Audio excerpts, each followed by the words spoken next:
Olá, eu sou a Beatriz e hoje nós vamos falar sobre dilatação do tempo. Nós já vimos que as transformações de Lorentz substituem as transformações de Galileu na teoria da relatividade especial. Dessa forma, o conceito de tempo absoluto da mecânica newtoniana não é mais válido na teoria da relatividade especial.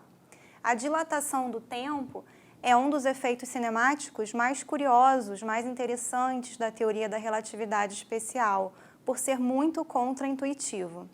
Então vamos iniciar novamente imaginando dois referenciais S e S', e vamos imaginar que o referencial S está ligado a uma estação de trem e o referencial S' está ligado ao trem.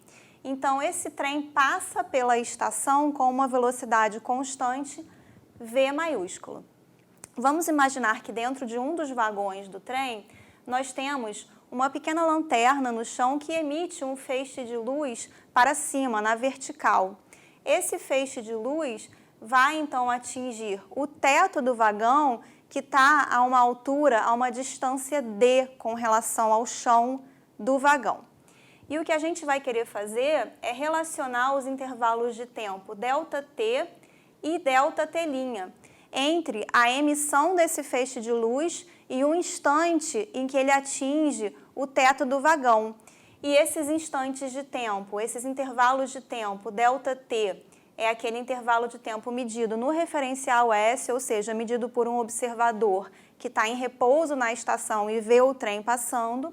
E o intervalo de tempo ΔT' é o intervalo de tempo medido por um observador dentro do trem, ou seja, um observador que se move junto com o trem, junto com o vagão.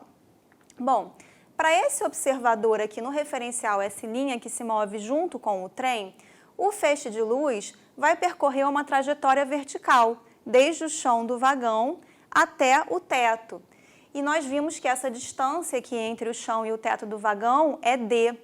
Portanto, vamos imaginar que esse experimento está sendo feito no vácuo, então a velocidade da luz, a velocidade de propagação da luz vai ser c. E nós podemos escrever, então, c é igual a d, que é a distância que a luz percorre, sobre o intervalo de tempo ΔT', que esse observador dentro do trem mede. Portanto, a distância d da altura do vagão entre o chão e o teto do vagão pode ser escrito como c vezes ΔT'. Vamos ver o que ocorre da perspectiva do observador que está em repouso na estação de trem. Para esse observador, desde o instante em que a luz é emitida até o instante em que ela atinge o teto do vagão, o trem vai ter percorrido uma distância ao longo aqui do eixo X.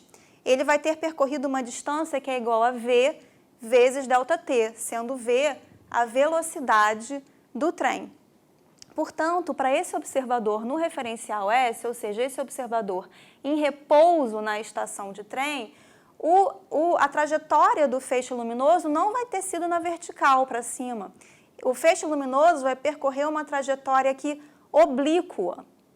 E a distância que ele vai percorrer vai ser dada por c vezes ΔT, visto que, pelo princípio da constância da velocidade de propagação da luz, a velocidade desse feixe luminoso também vai ter que ser c nesse referencial. Nós vemos, então, que essas duas distâncias, juntamente com a altura do vagão D, que nós podemos escrever como c vezes ΔT', formam aqui um triângulo retângulo. E nós podemos, então, usar o teorema de Pitágoras para relacionar esses três lados aqui, ou seja, relacionar o intervalo de tempo ΔT com o intervalo de tempo ΔT'. Aqui, então, eu escrevi que a hipotenusa do triângulo CΔT ao quadrado vai ser igual a esse cateto aqui, CΔT' ao quadrado, mais esse outro cateto aqui, VΔT ao quadrado. Se nós elevarmos tudo isso ao quadrado e colocarmos o termo ΔT aqui do lado esquerdo da equação em evidência, vocês podem mostrar que nós podemos escrever essa equação dessa forma, tá? Lembrando que esse termo daqui, 1 sobre raiz quadrada de 1 menos v ao quadrado sobre c ao quadrado é a definição do gama do fator de Lorentz, nós podemos então escrever que ΔT é igual a gama vezes ΔT'. Vamos então para o próximo quadro. Reescrevendo aqui a última equação que nós vimos no quadro anterior, ΔT é igual a gama ΔT', ou seja, o intervalo de tempo medido no referencial da estação é igual ao fator de Lorentz vezes o intervalo de tempo medido no referencial que se move junto com o trem, nós vemos que esses dois intervalos de tempo são diferentes, ou seja, o movimento afeta a passagem do tempo na relatividade especial. Para interpretar essa expressão, vamos analisar os possíveis valores que o fator de Lorentz pode assumir. Bom, primeiro vamos lembrar então que beta é definido como V sobre C e o fator de Lorentz gama é definido como 1 sobre a raiz quadrada de 1 menos beta ao quadrado.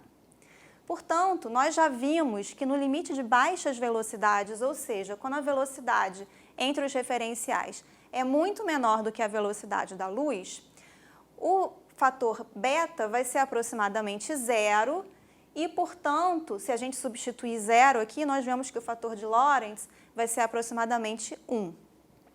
E para o outro limite? Se nós tivermos, então, velocidades muito grandes, velocidades que se aproximam de c, nós temos, então, que o beta vai se aproximar de 1.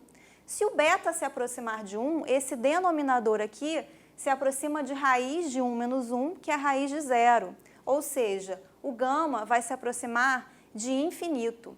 Portanto, o intervalo de valores que o fator de Lorentz pode assumir é entre 1 e infinito. Nós temos, então, que o fator de Lorentz vai ser sempre maior ou igual a 1 e, portanto, ΔT vai ser sempre maior ou igual a ΔT'. Então, um observador em repouso vai sempre medir intervalos de tempo maiores ou iguais aos do observador em movimento. O caso em que eles vão ser iguais vai ser o caso em que o outro observador, o outro referencial, vai estar em repouso com relação ao primeiro. Vamos para o próximo quadro.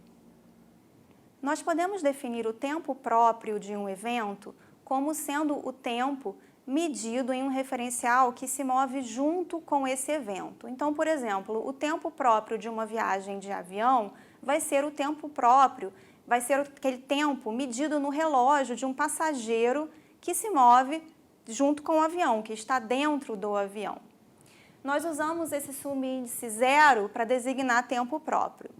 No caso da expressão que nós obtivemos para a dilatação do tempo, nós temos que o ΔT' seria o tempo próprio. Por quê? Porque o evento que nós estamos considerando é aquela emissão do feixe de luz desde o chão até o teto do vagão. Portanto, o tempo próprio desse evento seria o tempo medido no relógio de um observador que se move junto com o vagão, junto com o trem, que é ΔT'.